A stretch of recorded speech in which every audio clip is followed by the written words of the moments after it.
di tahun 80-an itu termasuk saya sendiri kan saya ikut juga band beberapa teman itu gengsi untuk membawakan lagu Indonesia.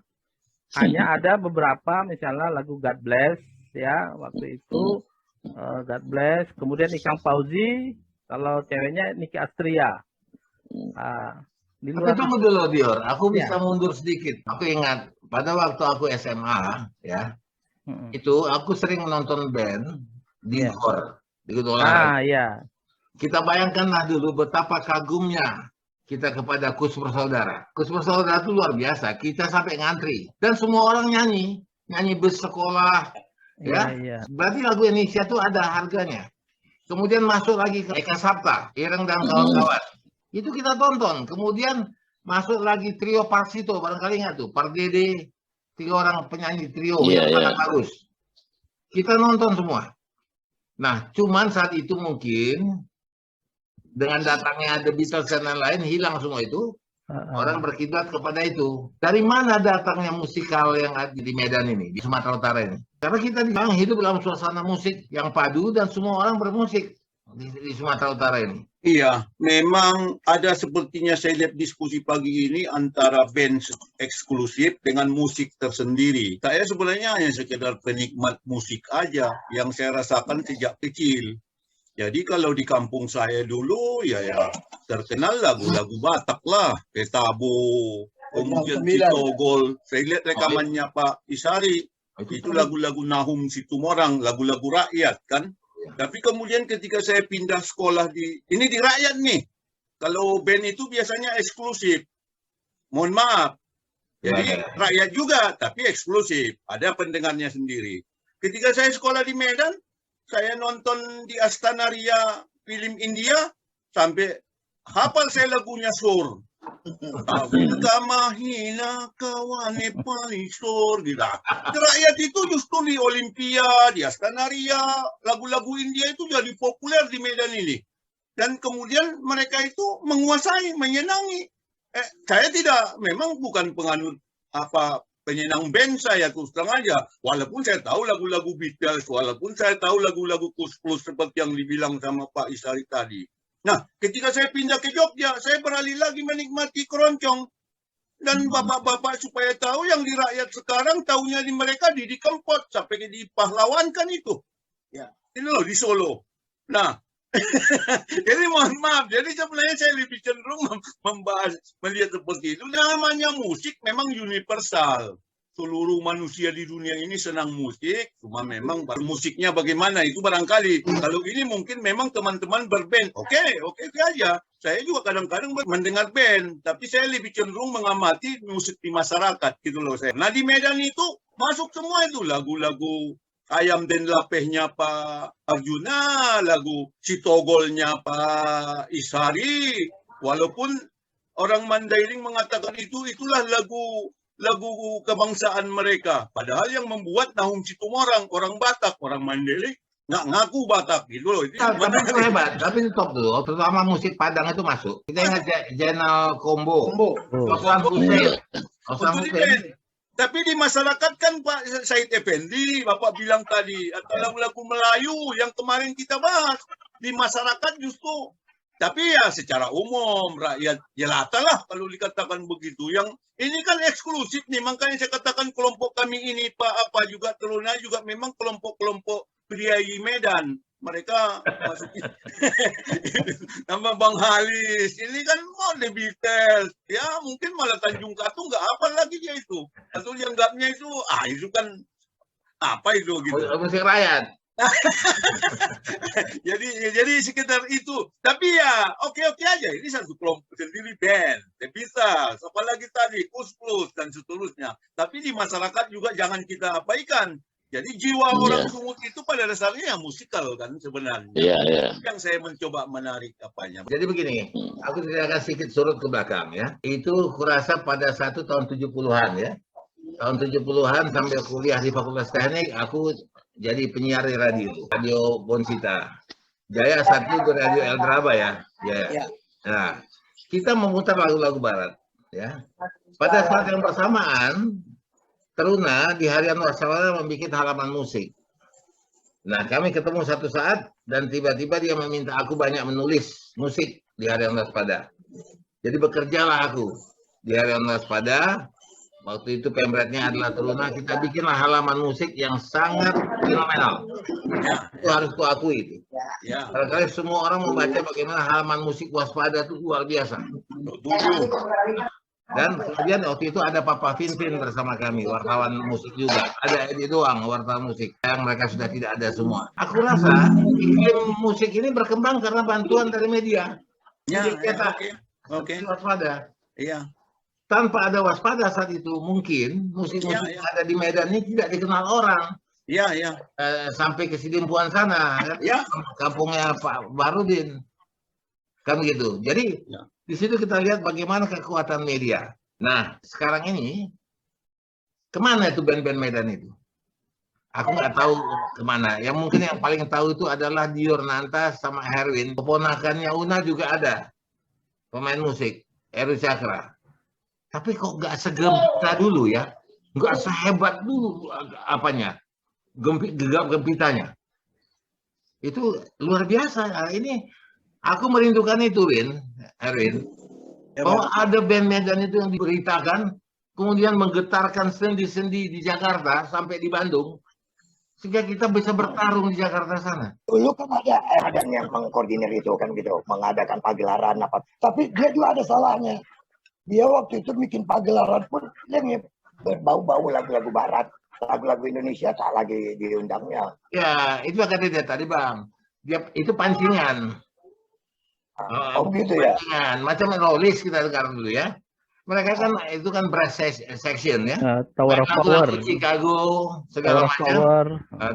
Nah kemudian baru dia beralih ciptakan sendiri. Nah, teringat aku band-band apa aja yang sudah pernah kau bikin pagelarannya di Medan? Ya kalau ini nggak banyak lah ya Bang. Tapi ini kita supaya nggak miss dulu Bang ya. Kalau aku akan bicara masalah kenapa Medan tidak jadi barometer band rock. Ya, dulu Medan adalah termasuk barometer. Nah, kelemahannya di mana? Bukan masalah lagu barat, lagu Indonesia dulu yang kita bahas, Bang. Nah, kelemahannya di mana? Bahwa sekarang ini ribuan band di Medan. Tapi mau kemana mereka? Tidak ada panggung lagi, Bang. Jadi band itu ada? Wah, banyak. Ada, Bang. Banyak, Bang. Nah, inilah yang kita coba. Kita akan coba. Satu kelemahannya adalah selama ini bahwa setiap band Medan adalah pendamping band ibu kota. Jadi yang muncul ada tetap ibu kota. Ya, nah, insya Allah ini kita mulai dengan rock pernah kita lakukan dan ini berhasil. Nama pegelarannya Rock Spektakuler. Kau bikin itu? Udah 2011. Semua perangkat, semua equipment, semua fasilitas sama yang kita adakan untuk artis ibu kota. Tapi di Rock Spektakuler ini total semuanya band Medan, band Sumut lah. Nah ini ternyata berhasil Bang. Dan jadi apa? Kita selalu yang belum menyadari bahwa tidak adanya promotor. Bisa dihitung. Mungkin satu promotor. Karena kalau bicara promotor kan kehendak dia. Nah ini sudah kulakukan. Jadi ini untuk berikutnya ini makanya adanya tribut. Medan aja dulu.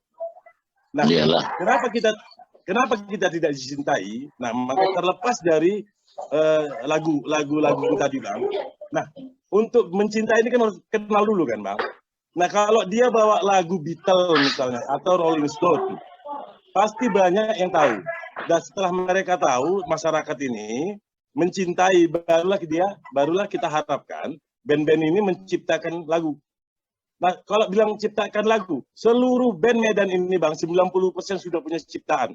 Tapi mau dibawa kemana mereka? Nah, inilah insya Allah kita akan diberikan dukungan dari kawan-kawan media. Ini akan menembus supaya dikasih ruang. Di Jawa, Abang lihat sekarang, Abang lah di Jawa. Banyak, walaupun kecil, state kecil yang untuk orang main band. Ya, gitu. Jawa juga susah. Ya, Jawa juga terbatas, Bang Herwin. Di Jawa juga meredup. Bang, sekarang itu masalah karena adanya merek mobil itu Bang, 2 tahun ini. Sebelumnya, kebetulan aku di Bandung waktu itu, Iya. itu banyak kali panggung-panggung untuk kita tampil.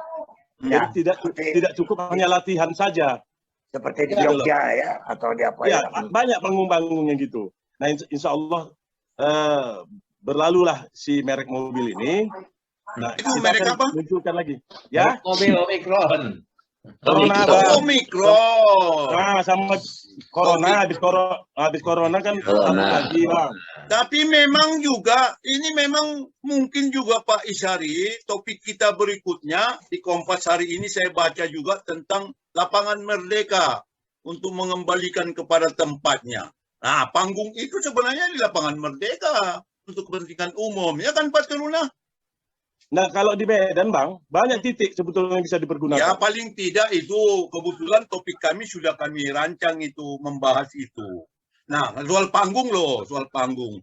Tapi Ya, memang kembali Pak Isyari tadi, Pak Teruna memang waspada dulu musik, saya tahu lembaran musiknya itu paling top. Sebagaimana pelopor Jogja dengan sastranya.